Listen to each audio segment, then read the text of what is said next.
This is a message from sponsor Intuit TurboTax. Taxes was getting frustrated by your forms. Now Taxes is uploading your forms with a snap, and a TurboTax expert will do your taxes for you. One who's backed by the latest tech, which cross-checks millions of data points for absolute accuracy, all of which makes it easy for you to get the most money back guaranteed. Get an expert now on TurboTax.com. Only available with TurboTax Live full service. See guarantee details at TurboTax.com/guarantees. Well, they say that first responders, police officers, they walk around outside of their life in condition yellow all the time. So they're at a hypervigilant arousal state, right? And it's such a unique job. I always think about it now is that you go from maybe a sexual assault where you have to be super empathetic and with the victim, connected with the victim, understanding their pains and problems. And then the very next call, you'd be going to a gunshot call. So now you got to be heightened awareness. It's this ebb and flow, and it just takes a toll on the nervous system. Welcome to the Beautifully Broken podcast. I'm your host, Freddie Kimmel, and on this show we explore the survivor's journey, practitioners making a difference, and the therapeutic treatments and transformational technology that allow the body to heal itself. Witness the inspiration we gain by navigating the human experience with grace, humility, and a healthy dose of mistakes. Because part of being human is being beautifully broken.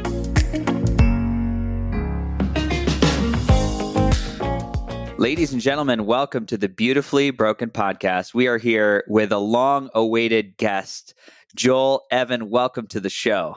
What's up, brother? Good to be here. So many things. I remember when I first met you and we were both really, really into everything wellness, everything human optimization. And I met you at a show and I was shocked to learn that you were a police officer. Which blew I thought it was the coolest thing. I was like, wait a second. There's a law enforcement individual who's into all this longevity technology that I'm in. Tell me about that. Yeah, man. So, it's crazy. So for people that don't know me, background, I worked 6 years in Oakland, California, as a police officer. Now, anybody that doesn't know Oakland, just to give them context, just Google Oakland. It'll always come in top 5, top 10 most deadliest violent cities in the United States. Right now, there's something floating around. I just saw they're number 32 in the world out of 108 cities, and they're below Colombia.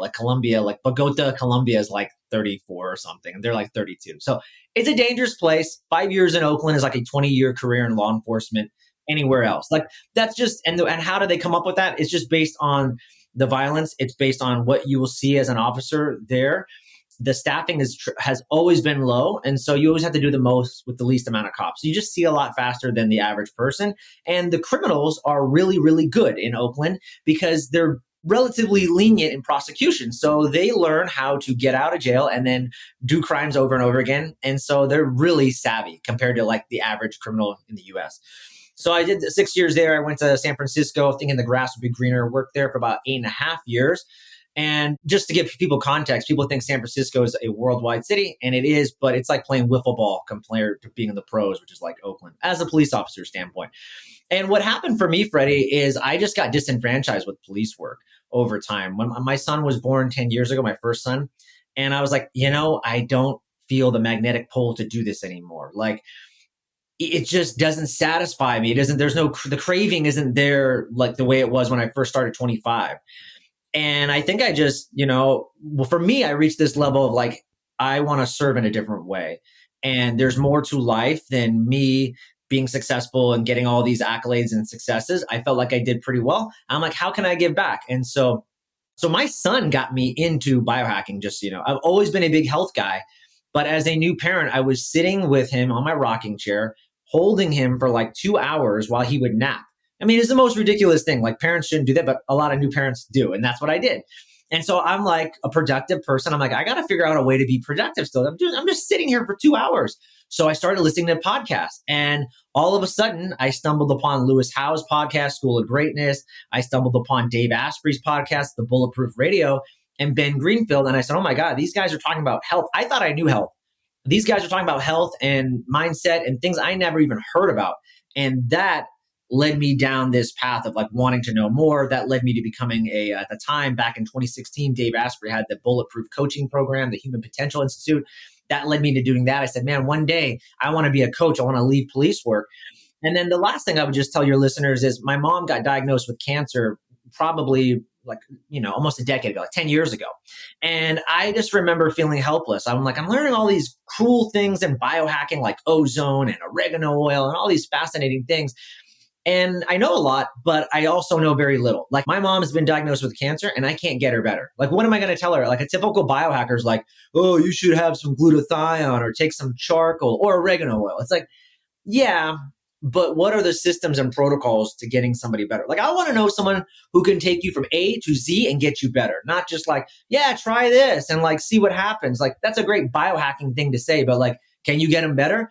And so that forced me to wanting to learn more and like, is there someone that's done it that actually legitimately has systems and protocols? And that led me to finding Dr. Cabral, who has a lot of good protocols. I'm not saying he cures cancer, but the guy knows a freaking lot, and he's always about, and he was a sick man, a sick kid, and he balanced himself, and he has tons of, he's done over 250,000 lab appointments, and he's seen everybody, and he's helped them. So that led me to being a student of him. And then ever since, man, I've just continued down the path of like wanting to learn, wanting to know more as you. And here I am today. Amazing. I have so many questions. We're going to go unpack some of that.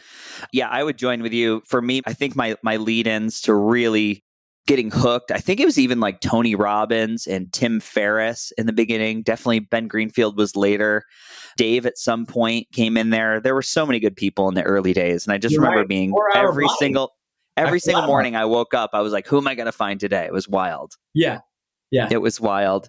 When you got started in police work, you said you had lost the draw or the sensation. What brought you in the beginning that made it like this really strong pull for your soul to want to do police work? I always wanted to do something with my hands and my body. Like I wanted a job that it was the best of both worlds. Like you had to be in police work really can be that because you have to be a tactician. There has to be some mindset. You can't just, and what I mean by that is like, you can't just go out and just shoot people. Like you can't do that. Like maybe if you're in the military, like it's pretty simple and black and white. But when you're in a police setting, like you have to be you literally have to be a thinker. And I like that. I like that idea. And I also like the idea of doing something physical in my job, not just being sitting at home in an office. I didn't want to do that. And, I'm sure there was also a play. My grandfather in the 1950s to the 70s was a San Francisco cop. My father was a cop. I never thought I'd be a cop. I thought I was going to be much better and bigger and badder than them. So I had dreams of being like an FBI agent.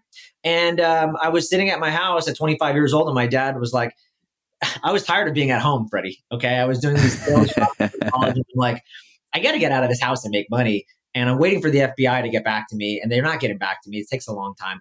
And my dad said, Oakland police is hiring. And he's like, why don't you just start with them? And then if you still want to work for the FBI, you can. I said, that's a great idea, Dad. That's the smartest thing you've ever said. Kids always think they're smarter than their dad. I said, that's the smartest thing you ever said. I'm going to do that. And because I figured, hey, if I could just get some work experience, then I'm more marketable. I never thought I'd be a police officer long term. I thought that would just be a stepping stone. Truth be told, I worked with a lot of FBI agents while I was in Oakland doing joint operations, and they're a complete joke. Like once I started meeting these guys, I'm like, I don't care. I can't imagine being one of them. Most of them are nerds. Most people don't understand this. There are a lot of pencil pushers. They do a lot of data and a lot of work behind the scenes collecting data. So the way I like to explain it is an FBI agent, you have to think about them. Most of them. Now, this is the majority. There are some really badass guys that do SWAT operations and some cool, fun stuff. But most of them don't. They sit in an office and they do surveillance or whatever for like 100 days. And that's why the FBI cases stick, guys, because why do they get 80% time? Because the FBI watches you for like 6 months or a year. And then they go out of the field and actually go get you and do a big bust once a year. So a cop is out every day busting people left and right. They're a lot smaller. So maybe they don't stick as long-term as like an FBI. FBI's been like, we've been watching you for a year. You for sure. There's no, like we got you on camera every freaking day of the year.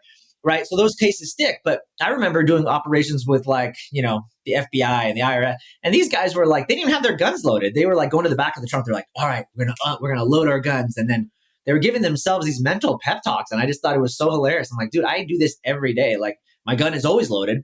And I'm mentally ready every freaking day, because if I don't, like, it could be a problem. And I just thought, like, wow, what an interesting paradigm. These guys get ready once a year, twice a year. I'm ready every day. Yeah, wild, wild. I think about some of the work that you and I both we know there's value to sleep hygiene and nervous system tone and buffering that response between outside world to inside world. I can't imagine. I even think about this in people that are pulling over people for speeding, walking up to the car with the potential that person could pull a gun on you or do something terrible. How did you manage your nervous system in those situations, especially in Oakland? Yeah, I didn't know what I do now too. So it'd be a very different game. And, I was in an officer involved shooting my first year and a half out as a rookie in Oakland. And I didn't know what PTSD was or anything. We didn't really talk about it. It's more talked about now. But back then, especially in a culture like Oakland, you were considered a weakling. Like, I mean, nobody told me that, but like, I knew like that was going to be the stigma. Like, you're a weakling. And I was in a shooting. And just so for people that don't know, I didn't shoot in this case. So in some ways, it was even more traumatic, because then it's like, well, why didn't Joel shoot? I was with my partner. It was a high-speed chase, 3 a.m. The guy we didn't know this, but he had just committed a robbery that went bad, and it ended up being a homicide.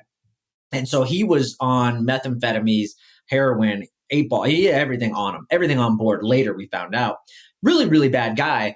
And we pulled him over because he was just recklessly driving. He was swerving like he seemed like he was a drunk, which he was. He was intoxicated with a cocktail.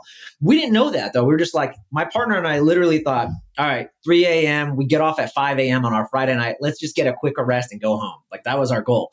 And that led to be a high-speed chase. The guy ended up running from us. He reached in his waistband. He came towards me in my direction. My partner took that as a threat and shot him. And I did not, because my angle was different and I didn't see what he saw. And so I didn't shoot.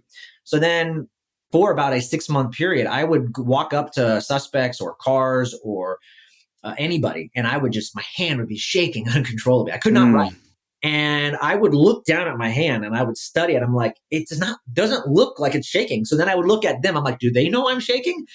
And nobody knew I was shaking, but like, I literally, Freddie, could not write. Then I tried to prove to myself that I was man enough and strong enough. So I'd go out and stop 3 people. Like, screw stopping 1. Let me stop 3. I'm going to prove to myself that I can get over this. And I would do it, and I would just walk away from stops. Like, the guys would give me their IDs, and I'd pretend like I was writing it down, but I couldn't. And then I would just be like, hey, have a nice day. I'll see you later. Like, you guys are good. I had no idea. So anyways, we didn't talk about that. But I would say at the time, what did really well for me, you mentioned Tony Robbins. So I read Tony Robbins when I was 18. I got into that success growth mindset. I used to sell custom knives, and I studied all the great people: Zig Ziglar, Brian Tracy, Jim Rohn. And so I think I had a good success mindset. I always studied every year. So from 18 to even 25 being a cop, I was always studying the greats and learning from them. And then I always worked out. I always kept myself healthy. So I'm sure that always had a good response for my nervous system in general. If I knew what I knew now, I'd even double down even harder on it. But that's what I would say. I think I always was an optimist and always saw the glass as half full versus half empty. And most cops and most first responders are pretty negative because they live negative lives. They see the negative in everybody every day. And I just never took things too personal. So I think for me, that was one of my biggest things. For the way I act now is the same way I act as a cop, and people know it. And even guys I'd pull over, they could never believe it. I mean, I would have guys say to me, I remember when I transferred to San Francisco and I pulled this car over in the Bayview district, which is more, poverty area and more rife with crime than some of the other neighborhoods. And I pulled this guy over and I let him go with a warning because I could care less about traffic stops. I just use that as a modality to look for bigger things, like guns, drugs, things like that. And he was a nice guy. I mean, he made a traffic violation, but he had nothing else going on in his record. So I let him go. I was like, have a great day. And he looks at me and he goes, hey man, where are you from? I go, what do you mean? He goes, I never seen you before. And what he was telling me was like, I know everybody because I get stopped a lot. I know every cop here. I never seen you before, but you clearly are not a rookie, and you hold yourself in a way with great poise. And I talk to him like a human being. Like, I don't treat him like I'm the cop and I'm the law. I never did that with people. It just wasn't my thing.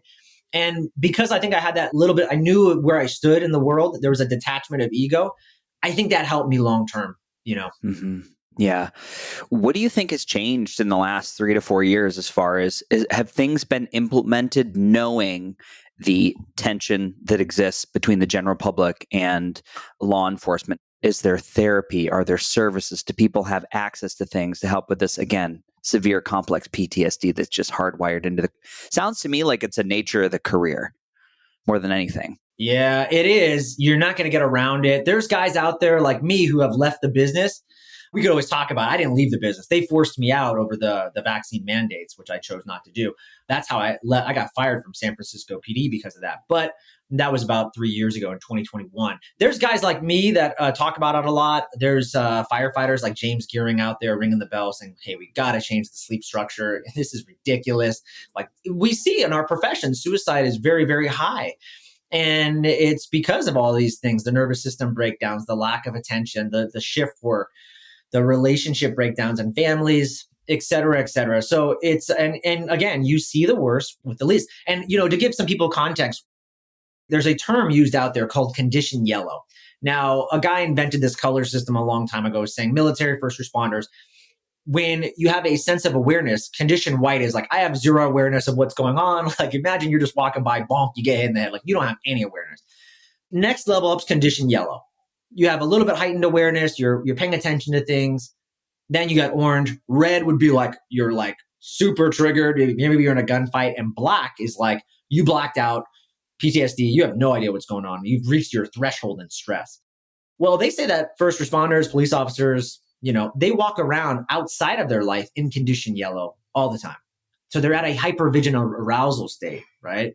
And it's such a unique job. I always think about it now is that you go from maybe a sexual assault where you have to be super empathetic and with the victim, connected with the victim, understanding their pains and problems. And then the very next call, you'll be going to a gunshot call. So now you got to be heightened awareness. It's this ebb and flow, and it just takes a toll on the nervous system. So are people doing things? Yes. But at the end of the day, we live in a corrupt world where government and big pharma run things. And there's a bunch of corrupt programs, in my opinion. You see all these nonprofits. Like recently in San Francisco, I saw like the homeless, they don't know where $26 billion went. They just don't know where it went. I mean, come on, man. How does this stuff happen? And so I think there's a lot of good people out there, but they're not getting the attention they should be. And to me, the dishonest people are getting their pockets funded. And there are these social programs that sound really good, like equity and diversity and all these big buzzwords that people use. But do they move the needle? In my opinion, they don't. They're just very political. And they're actually used in a very divisive way, I think. Yeah. Yeah. I imagine somebody like you, I'm just like spitballing, like, what if you were to walk into a police department and like, okay, guys, we're going to go over a sleep hygiene protocol. And I'm actually going to bring in the new fit. We're going to do a nervous system reset. And then we're going to do a little pulsed electromagnetic field just to take the tension out of your guys' tissue index. And if that's some type of a service, one thing that Flowspresso does at full body lymphatic drainage, I know you know the system and I know you know Desiree, part of their mission is parking those in firehouses and first responders so they have access, because all their research was done on sleep. They showed that one session a week, 3 weeks in a row, they had a 92% improvement in sleep quality across the board. And that was based after a large mass shooting in New Zealand, which is very, very rare for that area of the country. Have you ever thought about doing that? Or do you think anybody would be open to that? I got to imagine they would. Yeah, I think it's becoming more and more open. And I think cops and first responders are becoming a little bit more open to it. And there's always going to be people that are like the naysayers, and that's fine. I always say, like, try it, get results. And if you get results and people are talking about it, it's going to build up buzz. I love the work that Desiree is doing. And like, yeah, we should have a Flowspresso in freaking every station in the United States. If money could afford it, let's do that. I'll just say that right before I left the department, not left, was ousted. Let's get that clear. Before I was ousted, I was tapped to there was 10 stations within the department. I was actually within the academy. So maybe you call that the 11th station, but there's other. Anyways, they had wellness officers for each designated station. And I took over a position there because everyone knew what I was all about. Yeah. And I was talking to the head person in charge of the wellness overall of San Francisco. And I was like, hey, listen, I appreciate what you're doing, but this is a joke. I didn't say it like that, but I said, listen, we can do better. Like, have you thought, and I had connections in the Bay Area with neurofeedback and things like that. I go, we need more. And how can I help be the bridge to this? And you know what she told me? she said, by the way, she was smoking and stuff at the time. She goes, Joel, listen, we're doing like these free blood pressure tests and stuff. We can't even get compliance with that. And so they were doing very basic stuff. I was trying to get like the department to get like Oura rings and like do a pilot program to like show where they could track their HRV and improve and do things like that. It was, and then COVID hit, and then that made it really hard. You can't even be around people. So then that was a difficult time. I think, again, there's possibility, but just to show you the bureaucracy, they can't even get people to do like blood pressure tests or like basic low level things to me that don't even move the needle. Like, who cares about blood pressure? I mean, don't get me wrong, I care, but there's so much more. As you know, the exposure we have in this world, there's so much more and we could be doing better. Let's do it. And bureaucracies don't want to innovate, really, right? I know it moves slower. I am aware that it moves slower. I am aware that that's part of the process. But I would just say maybe the blood pressure wasn't exciting enough to create a thirst within the officer community that, guys, we're actually going to be delivering a Morosco Forge to the police station. And I can't imagine that wouldn't catch on like wildfire. And because there's all that masculinity of like, come on, bro, how long are you getting in the tub for? And my nervous system, when I get out of the ice bath for 3 minutes, it's undeniable. It's undeniable. Yeah, we got to find a station that's up for that. The firehouse down the road, they have a pickleball court that they set up in between, when the engines are all parked, they're out, they're playing. They're out, and I know there are people that would be open to it. Yeah, it will. And I think people should always understand Pareto's principle, which is, that kind of the 80-20 rule. And you see that across the board in every organization. Like, the reality is there's 20% of the workers of every organization that are getting you 80% of the results. And so we see that across the board. We see that in crime.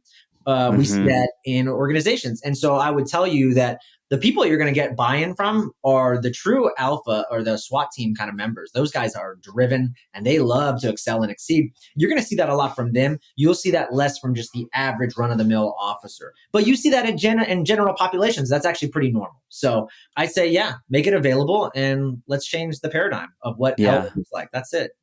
Yeah, if you don't mind, I want to in a politically correct, don't pull me off YouTube, I'd love to talk about your departure from the police force. And again, I would just say anybody that listens to the podcast, we have a lot of listeners, a lot of different belief systems across the board. From my understanding, Joel, you've and I've known you for before the pandemic, your commitment to physical fitness, to self-improvement, to expanding your knowledge and understanding of the human body and psyche, that's always been there. And you're a wonderfully abled, like if people don't watch the video, you're a fit dude. What's your Instagram, Joel? Joel Evan Coaching. Joel Evan Coaching. You're always doing like crazy blurpees, jumping over picnic tables. And I mean, if I were looking at an asset to the police force, like physically, I would want you in my car.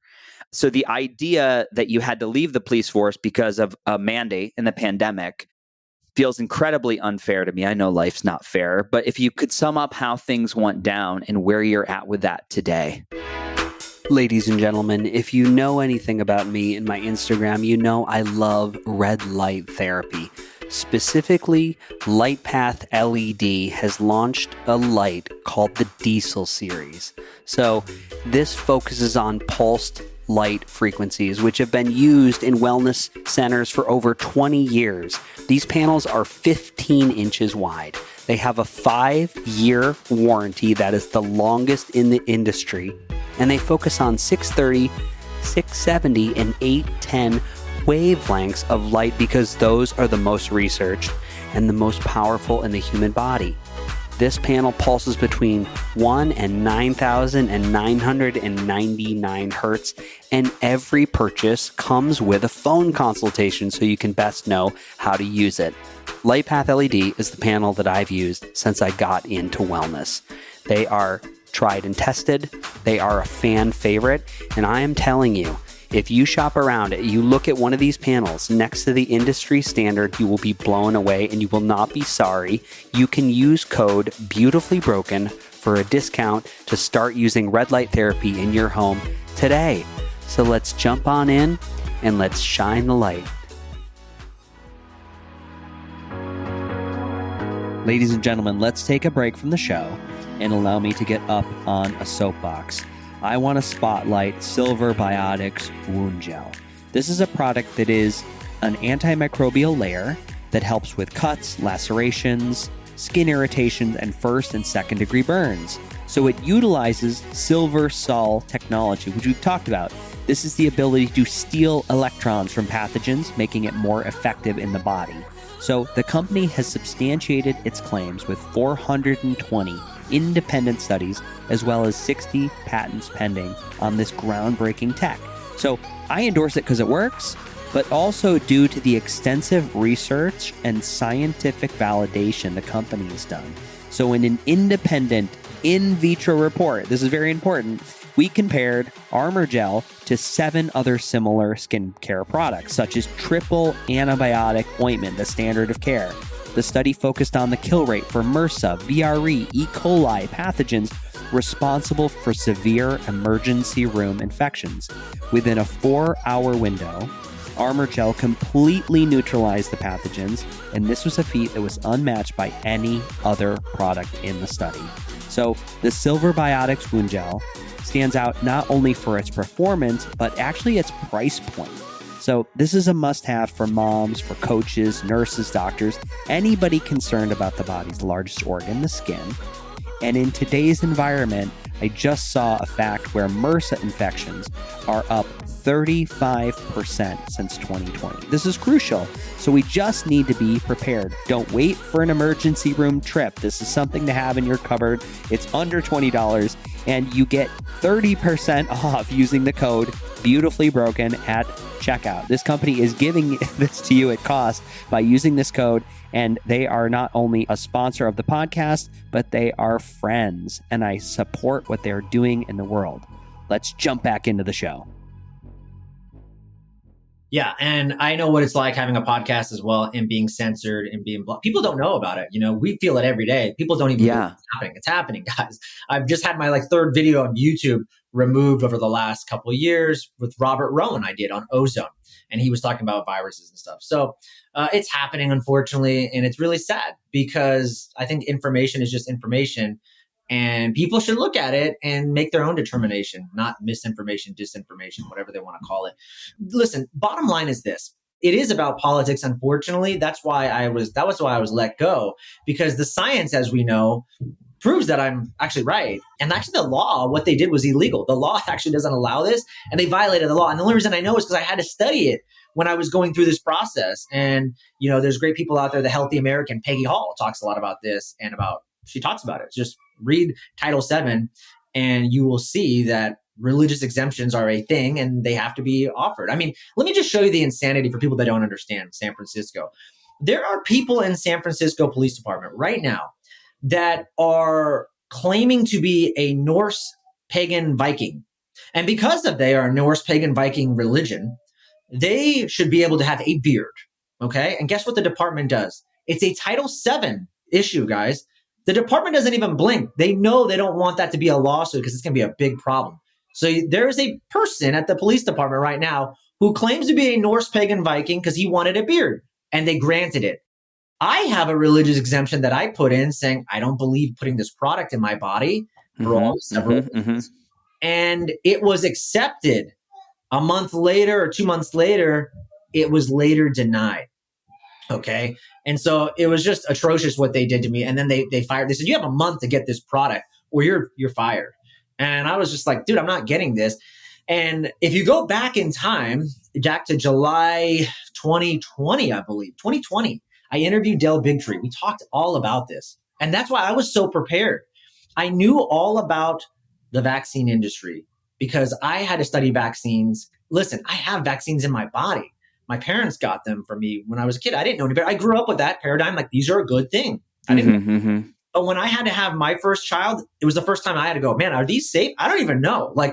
And I started doing my own research, Freddie, and I kept running into pitfalls. I kept running into something isn't making sense here. And that bothered me. Now, we go back, you can look at some of the stuff Del Bigtree's been screaming about for years. He has a show called The High Wire, and I interviewed him and we talked about it. And the fact of the matter is, they ran experiments testing this product on rats and a whole bunch of other things. And every animal that they tested it on died within 3 months from all the things we're seeing, heart failure, all these things. It was never scientifically proven to be safe.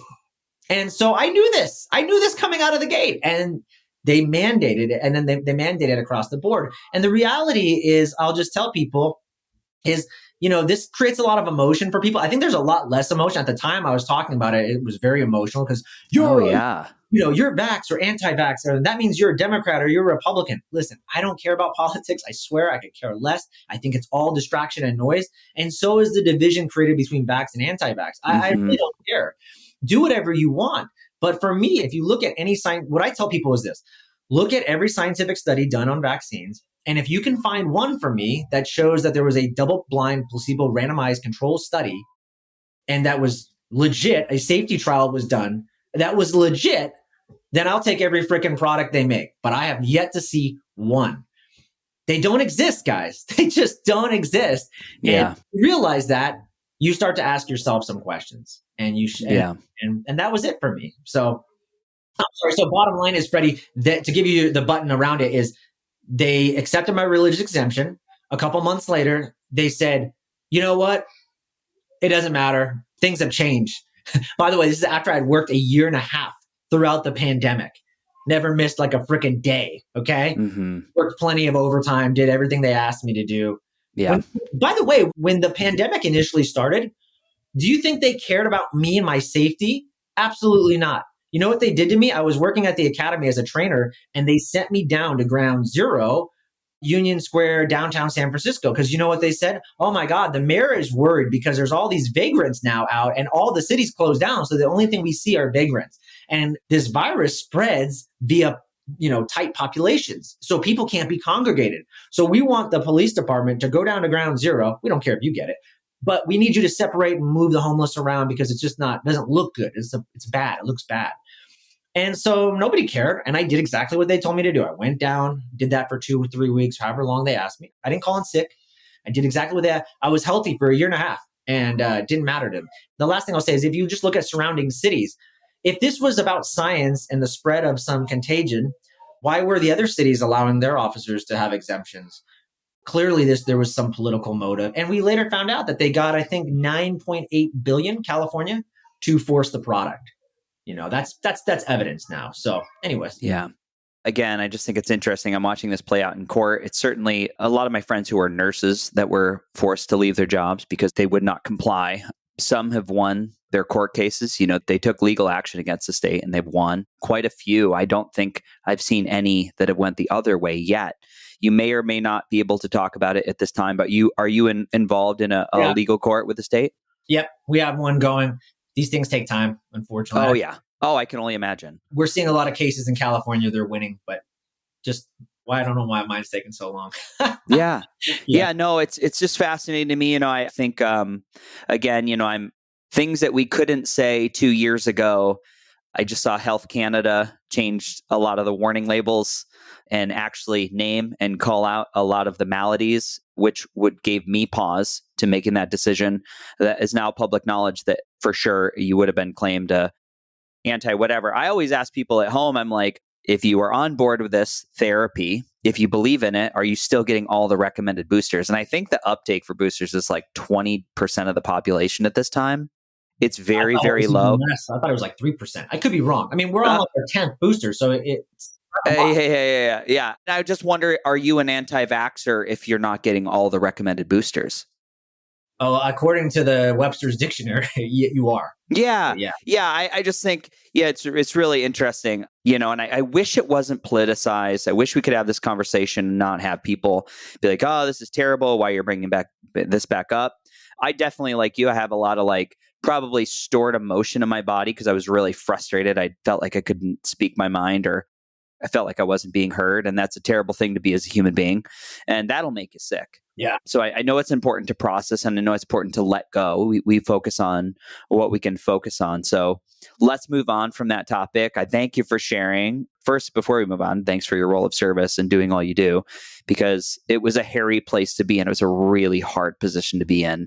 I think it'd be hard to imagine a role of service that wasn't under more scrutiny through those 2 years. So tip of the hat to you. You know what, Freddie? The only thing I'll say with that is it taught me a lot. I think I was meant to do it. Like out of 2,000 cops, only 70 of us said, we're not going to do this. And I would just say to people too, is that this will happen again at some point, but it'll happen later when we've forgotten about it. And standing up and being courageous. I didn't think I was being courageous. Now I see the importance of doing these, having these moments. But I always tell people, yes, I lost a $200,000 paying job that I supported my family for. My wife doesn't work. She takes care of the kids. So I lost everything, and losing everything is probably the greatest thing that's ever happened to me. Mm-hmm. I mean, listen, I lost a lot and it hurts, but it's taught me so much about who I am. It's taught me a lot about surrender. It taught me a lot about what does it mean to be on this planet. And I would have never got shooken up that way if I didn't do what I did. And most people, they never even go through that they never get shaken up. Next thing you know, they're on their deathbed and like, oh my God, I have all these regrets. I get to look you in the eyes and everybody else and be like, man, I get to say this one I don't regret. And I always say I'm being protected and promoted. So something is destined for me. And I think for anybody, when you're on the other side, that's a message I'd say for everybody. When you have to go through those dark places, just remember, there's something. You're being guided for a higher purpose that you don't even know. So you're being protected and promoted. Yeah, I would agree with you. I think that's a universal truth. I just released a podcast on Monday, Why Stop Saying I'm Sorry. The basic idea being when we say sorry for everything in this reflexive manner, we're trying to say that all the painful experiences can't be medicine. And I think everything is an opportunity for growth if you let it sit on a long enough timeline, albeit painful. I mean, there's different things to say than that phrase. But, when we're looking at your exit out of the police force and now you're really like spending 100% of your time with clients and coaching, and what does that look like for you today? What are you focusing on in the world of wellness, human optimization? Yeah, man. So I took that as a sign from God or source, whatever you call it, that Joel, stop playing. Because I had already started my coaching business on the side. But as you know, when you're doing part of this and part of that, you can only be so successful. So I took that as a sign to go all in for the first time in my business. My wife gave me the blessing to do it. And so I went all in. And like any good entrepreneur starting out, it doesn't go as planned. And I was doing okay in my business, but I wasn't doing spectacular. And I started off doing holistic weight loss and doing a lot of holistic health coaching, which I absolutely love. And after about like a year and a half of doing it, I go, I'm just like breaking even. Something's wrong. Something is wrong here. And I asked myself, what's the problem? It's clearly the Facebook ads, the Instagram ads, it's the algorithm change, all these things I was blaming. And I said, you know what? BS. That is not the problem. The problem is you, Joel. The problem is you're not aligned with your truth, and nothing vibrates faster than the truth. So there's a misalignment here. What is it? And I asked myself the question, and the truth was I didn't feel lit up to do holistic weight loss coaching. I love holistic health. Weight loss just is not like, I'm glad to get people results, but I also just don't care about it that much. Like I love we're holistic health in just so many other ways, right? And I said, you know what? I'm done with this. I'm going to shelve this business. And at the same time, my wife was saying to me, Joel, you need to fix the marriage. Our marriage sucks. The kids hate you. And I'd been married for 10 years at the time. So you think, oh man, good luck changing that marriage. And it was rough. The way I described my marriage is like 1 week was good, 1 week was bad. And I could never figure out why my marriage sucked, because the interesting thing is my health was always good. My career was well. I did well with money and I did well with health. But my kids, they didn't get spanked. They ate organic. They did detox, parasite protocols, all these things. And yet we would have these fights where they would yell, scream at me, spit at me. I'd have to leave the house, Freddie, just walk away because I didn't know what to do. You see all these books behind me, and I know you interview some of these folks. I was studying Daniel Siegel, parenting. I was doing all these things and nothing was working for me, man. And my wife here now is saying, Joel, even though you're like bankrupt, you need to fix the marriage. And I'm like, you're crazy. Like, I've done so much work on myself. Like, why don't you do something? She's like, nope, I want you to go work with this men's coach. And I'm like, I'm not going to spend $5,000 on a life men's coach when the problem right now in our life is the business is not working. And if I have more money, then I'll be more present with you and the kids. That's the problem. So I should put my money elsewhere. She would not take that as an answer. She was quite pissed and she really made a stand. And it's a key moment because I would tell every woman to go out and make a stand because like my wife did. At the time, I didn't like it, but it was the best thing for me. So begrudgingly, I went and hired this men's coach. And I figured after a month of dealing with this guy, he's going to tell me, Joel, you're awesome. Clearly, it's your wife is the problem. And even when we were doing the intake call, I remember he goes, going to need you to wake up earlier. I go, I wake up at 4 a.m. He goes, well, shit, you have me beat by 15 minutes. He goes, I'm going to need you to read every day. I go, I do that already. I'm going to need you to do cold plunge. No, he didn't tell me cold plunges, but I'm like, pretty much everything he told me to do, I'm like, I already do this. Like there were probably 2 things out of his list of 10 I didn't do. So I'm like, whatever. But I was open-minded. I was like, dude, I'm actually motivated. Like I was all in. I was like, I was motivated because he clearly fixed his marriage and I haven't fixed mine. So I went all in after a month of doing work with this guy. And after a month, Freddie, I realized one big thing, that I am still an asshole and I have a lot of room to grow. And when I realized that was true, I went all in on my family for the first time I can say ever in my life. A lot of people talk about going all in and I worked really hard for my kids. No, you don't. You work hard for yourself. And I can say that as a guy who worked hard many years and I just don't have work-life balance. You don't want work-life balance. Like you like to work and I do too, guys. I love to work. So it fills me up. But your kids are taking a back seat and so is your wife and your relationship. Long story short, prioritize my relationship to the fullest. Within 3 months, my marriage radically transformed. My relationship with my kids radically transformed. And I went all in the process for the last couple of years. And after a year doing the work, I had a lot of guys reach out to me and say, well, what are you up to? What are you doing? I would tell them. And they're like, oh shit, my marriage sucks too. I'm like, well, you should do these things. And then I went back and after a year of doing the work, I reverse engineered everything I did because I wanted to know, could I help other men do the same thing? Like, was I just lucky or was there a framework? And I came to the conclusion that marriage and fatherhood is a skill, just like anything else. Very rarely do we think of it that way. We wing our relationships most of the time.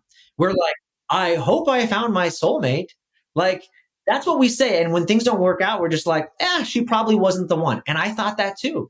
But that's the reason why divorce is 43% right now in the United States. And second and third marriages are up to 60 to 73% of divorce. You know why? Because you never fix the root problem. You always blamed your significant other and you thought, oh, I just need to find it's another person is missing. No, the problem is you. And the problem is probably her too. And it's how you're actually interacting. And so long story short, Freddie, is I realized there is a framework. And that's what I'm doing now, helping men transform their relationships with their kids and their marriage. And I'm on a mission, man, because I never had issues with weight loss, but I did have issues in my marriage and I figured it out and I can figure it out. And I figured out the framework that other guys need too. And it works. Joel, if you could go a little deeper into the aha moment, you said you had this moment, said, I'm an asshole. Like, What did it take to peel back that layer for that level of self-awareness where you just were hit in the face with your truth? I remember the first month of just trying to transform the marriage and my wife, even though she knew I was doing this program, I hired this guy, I told her I was doing this stuff. She was not happy. I mean, she was not nice to me, extremely moody, not giving, everything I was doing was just bouncing off of her. And I remember just being like, this is crazy. Like I'm doing what you're asking me and you're not giving me any credit. But I realized that, and every guy will realize this if they do the work, is that she didn't trust me. She wanted to trust me. She really, really did secretly, but she didn't because I failed her so many times and wasn't consistent in the past. And so I knew that I had to demonstrate leadership. I knew that I had to prove to her that I am worthy of this. And when I went back and kept doing it, kept getting feedback, kept getting my ass kicked, kept getting feedback from my coaches, my community, and I kept putting in the work, eventually she softened. And that was the aha moment. Like, okay, this stuff does work. And I followed the process. And there's a process. Like I said, there's a process. There's a framework. You have to follow it. And a lot of times, I think in the past, I probably just tried something for a week. Didn't work. I'd say the other aha was that I was just so all in, Freddie, that I knew I was going to go all in this program for a year. I was going to give it everything I had. And that, because I was just so convinced that was the only option, I didn't give myself a wiggle option of like, this didn't work out this time. Maybe she's not the right one. Maybe we should get a divorce. None of those thoughts even filtered in my head. And so when I put in the work, and even though it sucked in the beginning, there were a lot of ups and downs. Eventually, I saw the fruition of the good work. And that was really the aha, like, oh, going back to fatherhood's a skill, marriage is a skill. That was the aha. This is fixable. Yeah. And has the dynamic with your kids also shifted with this work that you've really leaned into as being a father and being a better partner? Yeah. Yeah. Even the same thing, I'd say like that transformed in like 3 months. I mean, my kid, you go back, there was a lot of things interesting too. My oldest son would have night terrors in the middle of the night. And again, he never got beaten or anything, but I just think the emotional stress, even if it was nonverbal, that my wife and I presented, and my lack of presence around him, because I was so caught up in everything I was doing, my work, overtime, and then the work that we do, you and I both love to do on the side.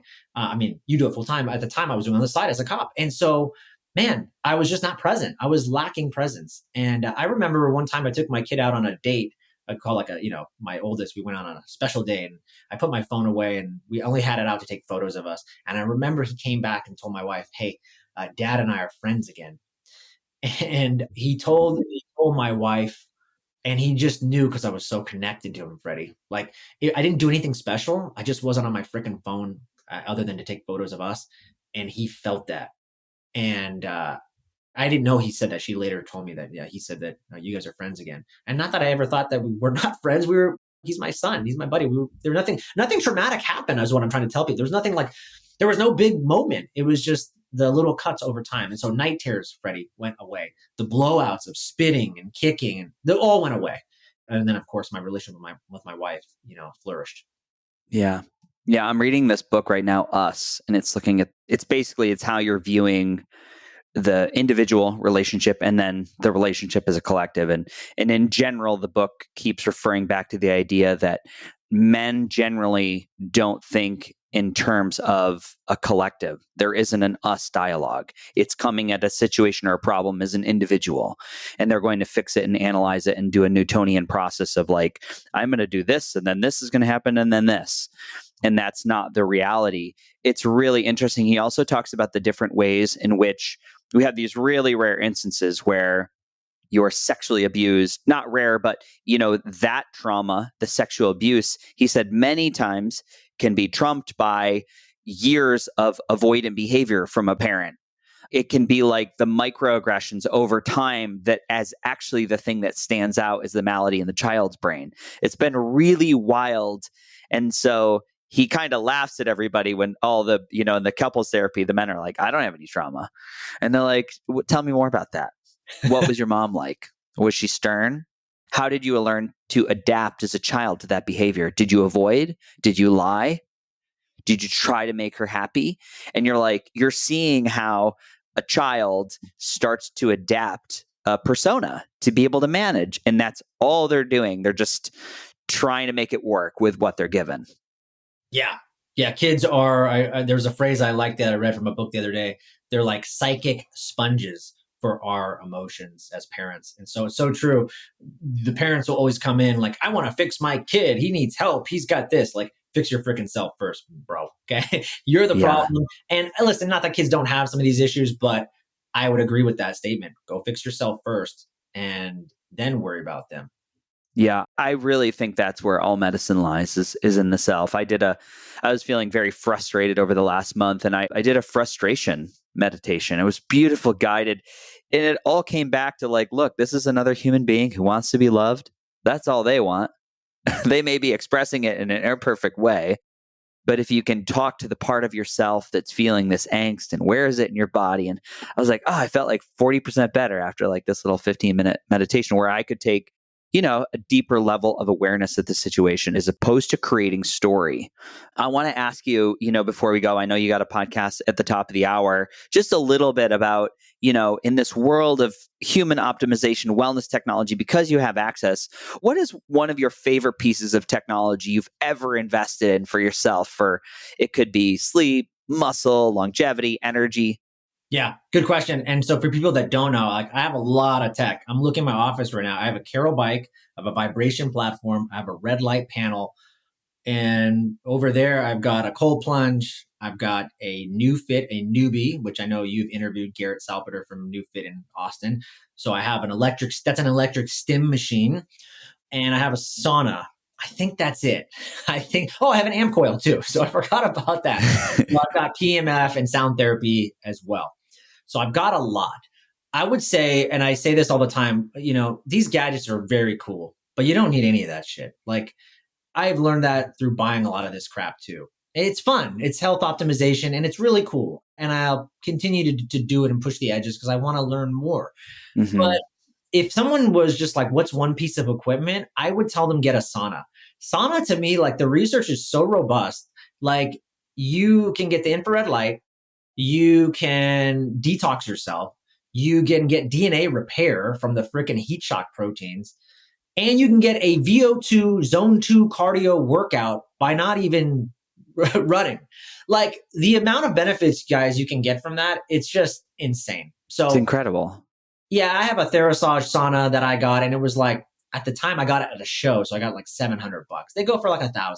Totally worth it. That's the biggest bang buck if you can get anything. One of my favorite pieces of tech, though, because you asked favorite, is definitely the new fit. I think now that machine's like $18,000. So that's not going to be something that everyone's going to go out and get. But the reason that I come back to that is, and it becomes more and more profound the more I've done. I'm working with a woman in Boise who had a C6, C5 spinal cord injury. They told her, you'll never walk again. Well, she proved them wrong. Within 2 weeks, she started walking. And the Western doc goes, well, good, so lucky you, I guess you got to walk. So when she came to see me, Freddie, she found out about the new fit and says, hey, can it work for me? I go, I don't know. I mean, I don't want to make promises, but I'm happy to work on you. Let's just see. When she came and saw me, her hand was spastic, okay? Her right hand was spastic. And if you're watching on video, you can see I'm curling my hand. Like, her right hand would not open. It couldn't even open the hand. And it just was locked, okay? And then her right gait, her right foot was like a drop foot, which is something typically we see like in an MS population, drop foot, okay? So when she came to see me, that was the issue. Within 3 treatments, she came back to me and she showed me her hand. She goes, hey, look at my hand. And it's opening. Okay, no problem. And she hands me this book, which was like her journal. And I go, like, great, like, what is this? And she's like, oh, no, like, I wrote in it. I'm like, okay. And she's like, no, you don't understand. Joel, I wrote with my right hand. I haven't written with my right hand in 2 years. She taught herself how to write with her left hand because her left hand worked. But her right hand, guys, was closed and spastic. So we were able to open up her hand in just 3 treatments.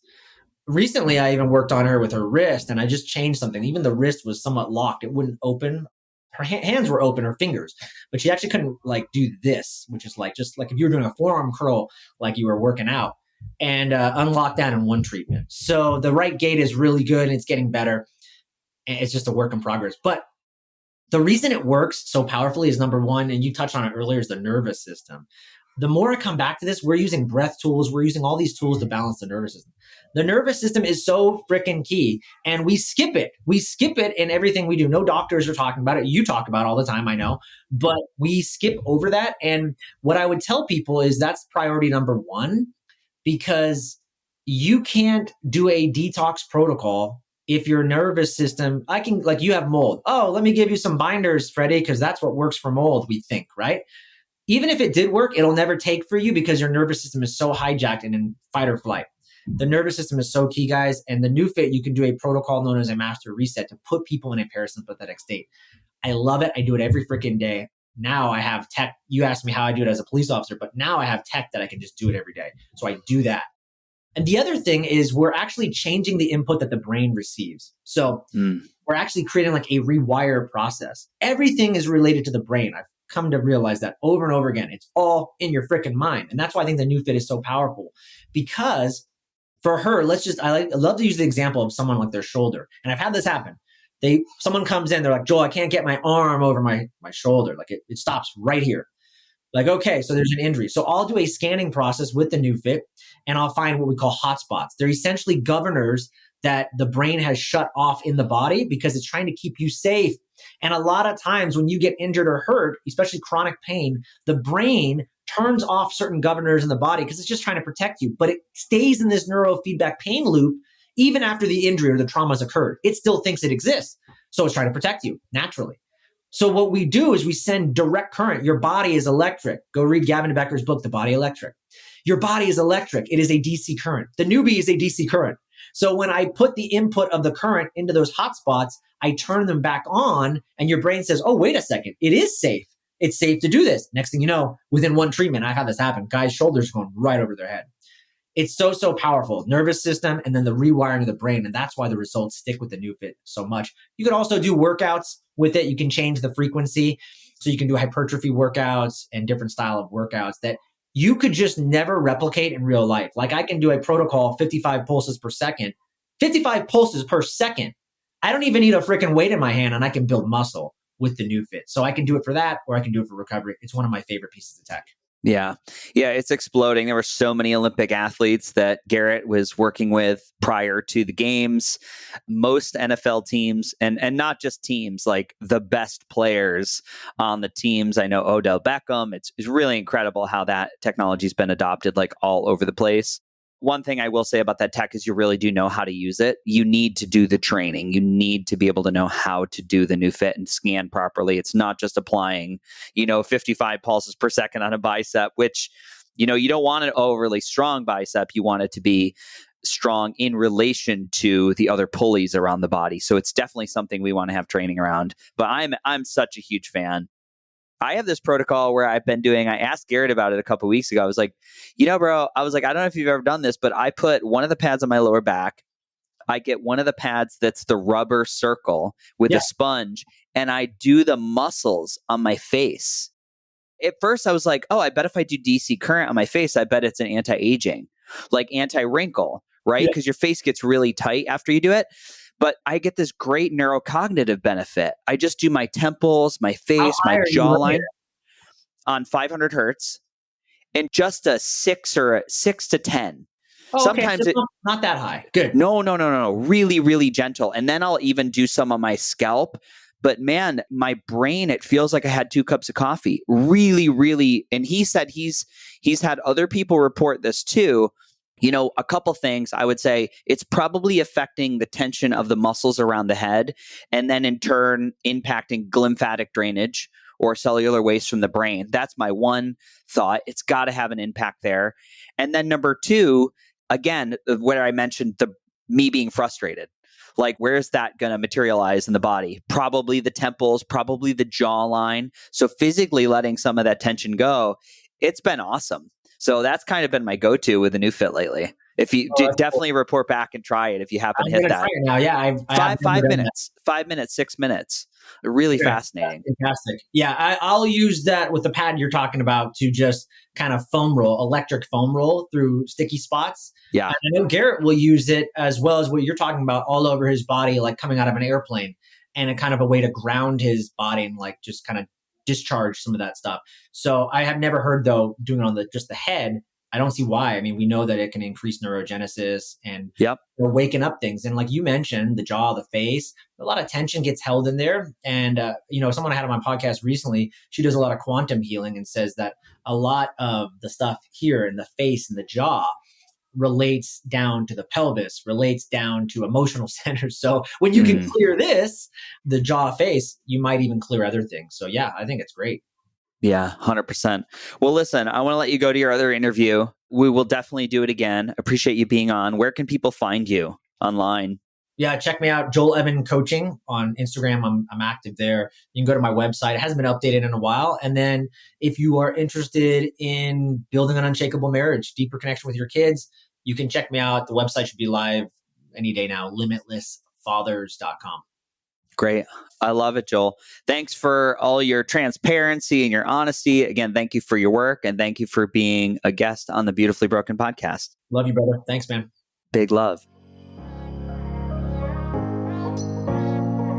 Ladies and gentlemen, thank you for tuning in. If you enjoyed today's show, head over to Apple Podcasts or Spotify and please leave us a review. 5 stars if you loved it. And before you leave, there is one big way you can continue the learning and the deepening of this relationship we started in this very episode. you can go to beautifullybroken.world and check out our brand new website store. Listed are all the wellness technologies, the supplements, the educational courses that I love and I personally use. Most of them offer significant discounts just by using the link or the discount code, which is normally Beautifully Broken, and they do support the podcast through affiliations. Now, we have a brand new feature. If you want to see the beautiful faces of our guests and watch me unbox and review products, you can head over to our new YouTube channel, Beautifully Broken World. I do have to tell you, our OnlyFans page is under construction, so stand by for that. This last announcement is from my vast team of internet lawyers. The information on this podcast is for educational purposes only. By listening, you agree not to use the information found here as medical advice to treat any medical condition in yourself or others, and you're always going to consult your physician for any medical issues that you may be having. My closing. The world is shifting. We need you at your very best. So please take the steps to always be upgrading. Remember, while life can be painful, putting the pieces back together is a beautiful process. I love you. I'm your host, Freddie Kimmel. Big love.